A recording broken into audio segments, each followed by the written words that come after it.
Hello and welcome. Today we're going to be going back in time. We're going to look at some really compelling research that is linking multiple sclerosis to a type of parasite. It is a protozoa, and we believe that it's like malaria or Babesia. It's part of the same family. And it's so important to talk about this because you've probably never heard of this significant link between this type of parasite and multiple sclerosis. And this has huge implications on how we treat and diagnose MS. If we haven't met, my name is Pam Bartha, and I'm the author of Become a Wellness Champion and the founder of Live Disease Free. And I love researching about these topics. I'm an avid researcher. And I do because I was diagnosed with multiple sclerosis at the age of 28. I thought I was a really healthy person. I had never been sick, the odd cold, but rarely, if ever. I was always healthy. I was a young mom. I had 2 young children. And I went from being this super active, healthy person to having this incurable disease.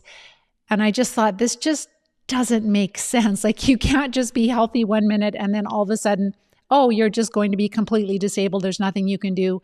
And there's this mysterious thing taking over your body. So I reached out to God and I prayed from the bottom of my heart, just begging for answers, begging that He would help me. He answered a lot of my prayers in the past. And long story short, I learned very early on that multiple sclerosis is caused by different types of chronic parasitic infections in the body. And as I focused on trying to figure out which ones and treating them, I was able to stay MS-free, and now it's been over 36 years. We have learned a lot over the past 36 years. Since then, I've coached thousands of people all over the world, helping them to recover from different types of chronic diseases caused by parasites. And today, this link is not just with multiple sclerosis, but we're going to talk about MS and how this protozoa, there's so much evidence that this protozoa plays a really big impact in many people that have MS and other neurological diseases. And then we're going to talk about why was this research dropped? It's so incredibly awful. So let's go back to the historical research about multiple sclerosis and this. It's like a malaria, Babesia. The reason we don't know is because it has never been tested in multiple sclerosis patients. Although it was back in the early 1900s, late 1800s, early 1900s, there were researchers back then that when they were treating malaria, especially in the United States, when they were treating people that were coming down with malaria, they found that it really helped MS patients, the malaria drug that they were using, and I believe it was quinine back then. And so they were treating malaria and they were like, wow, all these MS patients are doing amazing on this drug. So that really led some researchers and doctors to start studying this. And from that point on, there were at least 75 peer-reviewed journal articles that were published. 75. And so what they found is that when they would treat multiple sclerosis, they would have significant symptom improvements. When they treated them with malaria drugs, they would have significant symptom improvements, and some of them would be virtually free of symptoms. They also were able to find this protozoa, this malaria Babesia protozoa, in MS patients in their brain, and it was really hard to find this parasite. So it wasn't a parasite that was easy to find. This was many years ago before we had really the testing that we have today, and it really tweaked their curiosity. So today it's going to be an overview talking about this historical research and also more current research and other clinical findings that doctors and researchers have found similarities between protozoa like malaria or Babesia and multiple sclerosis. But I actually have a 6-part series on our website, livediseasefree.com. And if you want to go deeper into this, if you want to look at the scientific articles and start studying this yourself, make sure to just go to, actually you can do a Google search, just do Live Disease Free, and malaria. And then you're going to find the link to the group of blog posts that I did on this topic. So again, back in the late 1800s, early 1900s, this is where this whole research began, because they really did notice also that people that had malaria had very similar symptoms to MS and vice versa. And then they also were treating malaria, and they found that when they were treating malaria, it really helped MS patients. And then another researcher, Kissler, he found that 30 to 40% of MS patients had antibodies against malaria parasites, and about 20% had the malaria parasite DNA in their blood. What's really interesting about all of these MS patients that had malaria, none of them had traveled to tropical environments or tropical zones. So you don't have to travel to get malaria.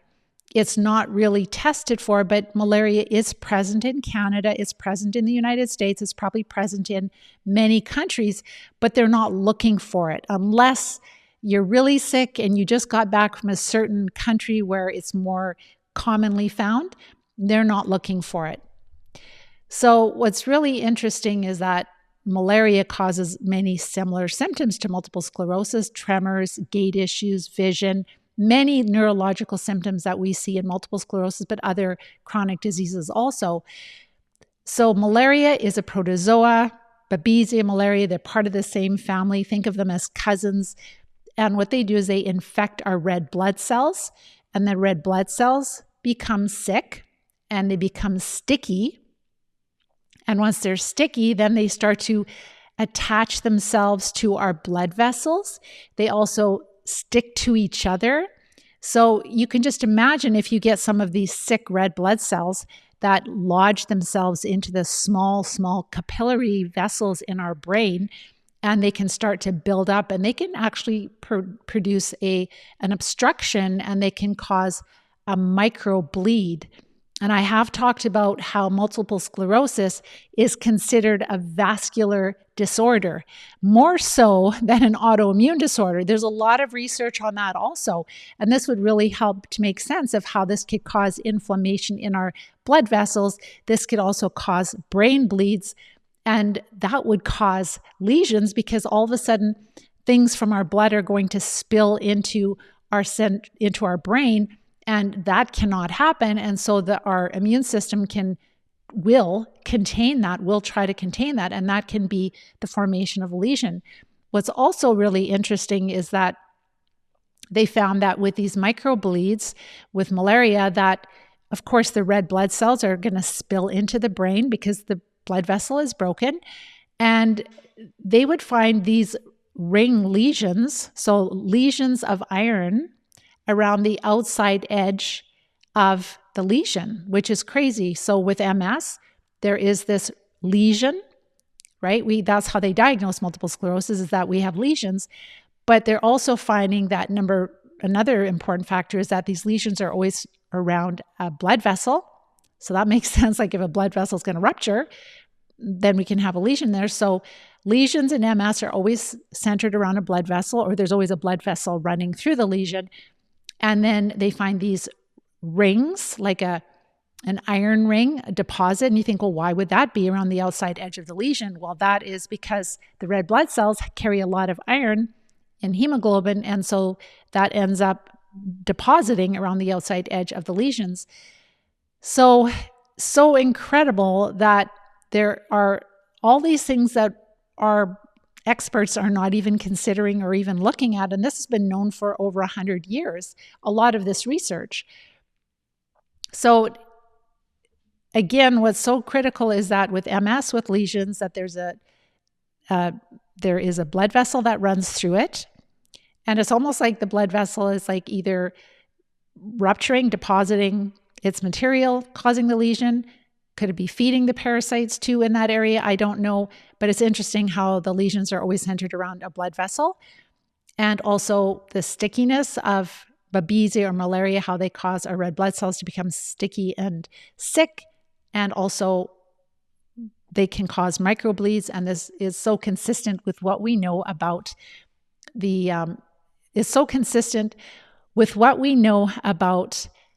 vascular disorder that multiple sclerosis is. Many of you may not have heard that before. Make sure to check out my blog post. Again, Google search Live Disease Free.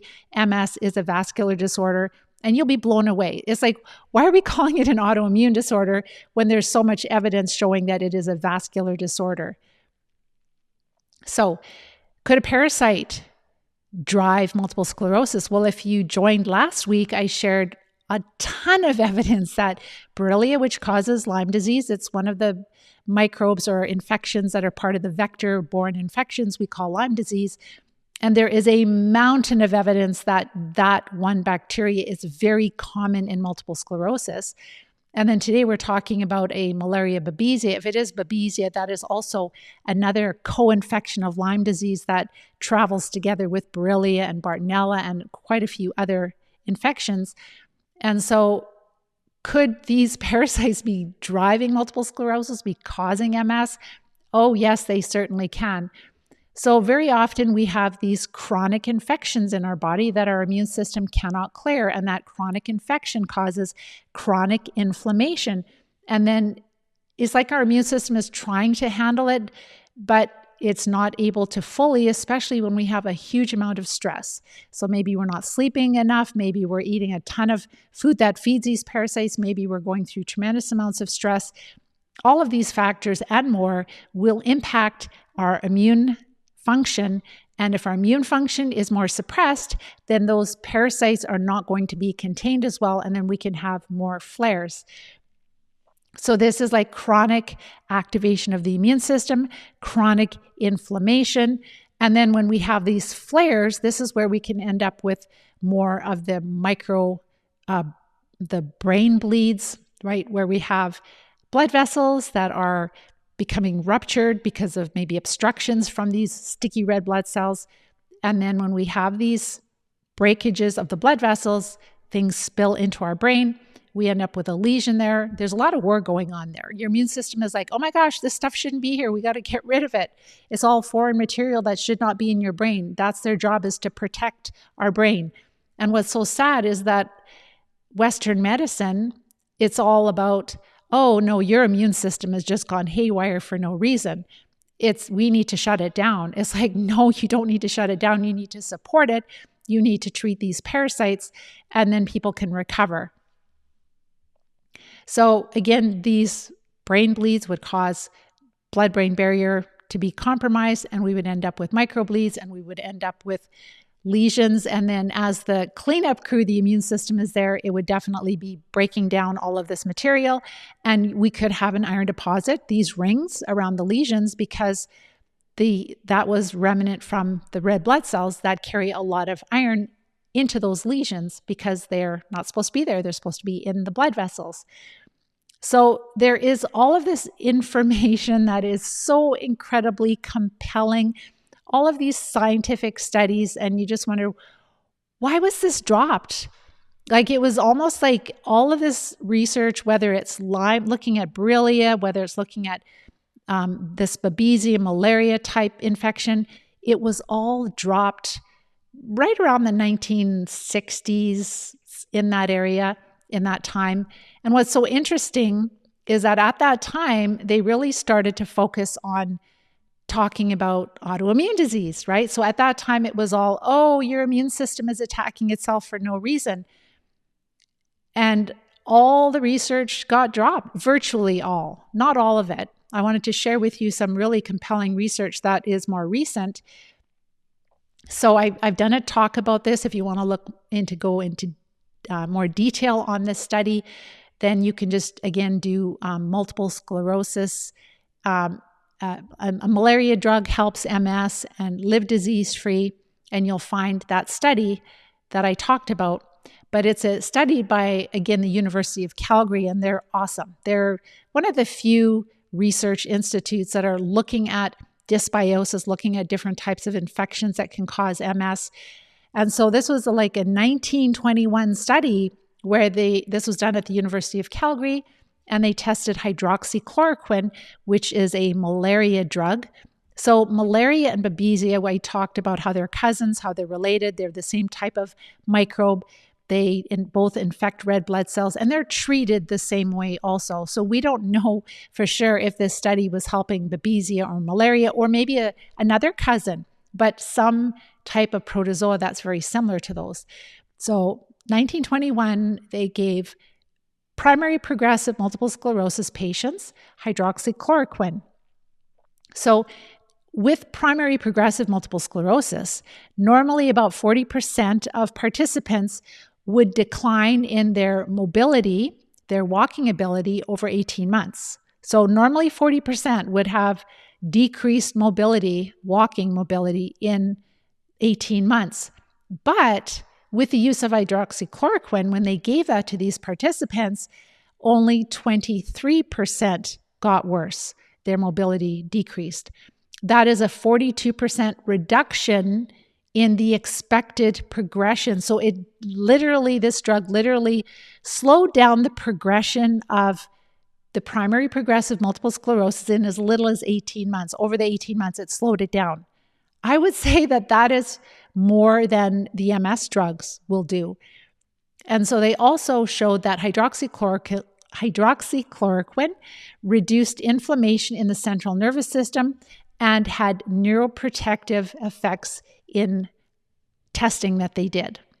Huge. It decreased inflammation in the central nervous system, and it had neuroprotective effects. And why? Could it be because it is a parasite drug and they were treating a parasite that has been linked to MS like over 100 years? Interesting. So this is not a perfect story, but it really helps to share a lot of research that should be followed up with. They should try to prove them wrong. They should look at the spinal fluid of MS patients. They should be testing it for Babesia, for malaria, looking at brain. So there's people that have passed away and their brain and their central nervous system is kept in brain banks. They should be looking at this, but they find no value in researching this. They find no value in looking for infections, parasites that could cause multiple sclerosis. They like very much the way that we treat MS with the disease-modifying immunosuppressive drugs, and also with using lumbar punctures and MRIs to use those drugs. They're very lucrative. They're at least around $100,000 per year. Very old drugs, lost their patent, treating cancer, a lot of them, and now they're used for MS and other chronic diseases. It is a very lucrative industry, and it's interesting how they're allowed to say we find no value. And so we really need to support different groups that are going to fund this type of research, because we want a cure. We do not want to continue to progress with losing our health and losing our life and dying prematurely and not living our life. So it's really important that we start to support research that looks for a cure, that looks for what is causing multiple sclerosis and other chronic diseases. So I just want to really commend the University of Calgary. You're doing excellent, excellent work. You are in the game. You are doing research that will help multiple sclerosis patients. So amazing. Just keep it up. It's really awesome. And you've done some other good studies also with just looking at different types of disruptions in the microbiome and dysbiosis in multiple sclerosis, meaning that we're really out of balance. We don't have enough health promoting microbes and we have too many disease causing microbes. So what can we do? How can we tell if we could possibly have this type of protozoa? So it's not a bacteria. It's different than bacteria. It's a single-celled parasite, but it has a more similar physiology or structure to our cells than to bacteria. It's more complex cell. Number one, look at all of the symptoms of Babesia. You can find them online. There's a lot of different specific symptoms, especially changes in your red blood cells, like decreased red blood cell count, or changes in your MCV or MCHC, etc. So looking at changes in your red blood cells, looking at issues with your blood vessels, with your vascular system, with your heart, etc., but more just the blood vessels. And then also looking at other common symptoms that you can find. And if you suspect that you have malaria or Babesia, it's pretty hard to be tested. So what our students are doing is we're using oxygen therapies, and we're using herbs for these smaller protozoa when we're recovering from chronic diseases like multiple sclerosis, but others. We know that we're dealing with worms, and we're dealing with protozoa, and we're dealing with bacteria, and also fungi. So we're treating with herbs, but also with parasite drugs and also oxygen therapies. And it takes a combination, but also like a lot of strategy as far as getting ready to treat, feeling a lot better. But it's really important to treat these infections and not suppress our immune system. Otherwise, these infections become stronger in time. When we want to recover, we have to acknowledge that we're not just going to have Borrelia or Babesia or malaria. We're going to have all kinds of different pests inside of us. And so we have to treat from big to small over multiple cycles. And that's how we recover. And this is so incredibly life-changing for people when they do this. Like, we have one student that was in bedridden with not multiple sclerosis, but just doctors didn't know what was wrong with her for 10 years. And then she was also put on psychiatric medications. And 2 weeks of just simply following the Live Disease-Free diet, she was actually able to start to get out of bed and start to read books again. It's just mind-blowing. So now she's on her second treatment cycle, I believe it is. She has passed so many worms. Like, it's not uncommon for our students to pass hundreds of worms. But just this last week, she was having a little bit of crampiness in her legs and a little bit of pain under her while she's treating. Not the worst, but not great either, but underneath her rib. And then a day or two later, she passed this big ball or glob of worms. It looked like spaghetti, incredible. And we have to be careful because those types of worms can cause obstruction. So when we're treating these parasites from large to small, we definitely want to treat if we do have a lot of symptoms of the malaria Babesia type protozoa and the Borrelia. We may have both, but we also have worms. And so in order to recover, we need to treat all the pests, all the categories of the pests. And that is how we can actually recover and get our health and our life back. Make sure to type your questions in the question box, and our team will answer them after this event is finished. So make sure to type them in there. And if you enjoy what I'm sharing with you, please like, share, and subscribe. It really helps to get the word out. It helps other people to see that there's hope, to see that there is a reason why they're sick. There is a cause, that it can be treated, that people can recover. And if you're new to all of this, make sure to check out our blog post on livediseasefree.com. It's an amazing library. You can scan my notes on topics that interest you. You can watch the shorter edited version of the videos. But when you get to that place, you're like, Pam, I know I have parasites. Everything you say makes sense. I have been trying to get my doctor to help me. They don't know about this. They're not really interested. They don't believe it. So if you're at that place, you're like, I need a plan. I need support. I need to get these critters out of my body as quick as possible. Make sure to check out my masterclass training, livediseasefree.com. It is on livediseasefree.com, and there will also be a link right under or beside this video. So watch that masterclass training, and then if you need support, then fill out the form. You'll be able to watch the coach-a-thon, and if it's a good fit, then you can start joining. We have students joining every week, and I would be honored to support you. It will change your life if you implement what I share. And I was just thinking about one lady I was speaking to today. She's like, I have tried everything. I've tried absolutely everything. The only thing I haven't tried is to treat parasites effectively. So maybe you have treated or tried to treat parasites with herbs, but if you have a chronic disease like MS, it isn't going to be enough. We have found that we do use herbs, but not on their own. So with that, I hope you guys have a wonderful week, and we will talk to you soon next week. Take care. Bye-bye for now.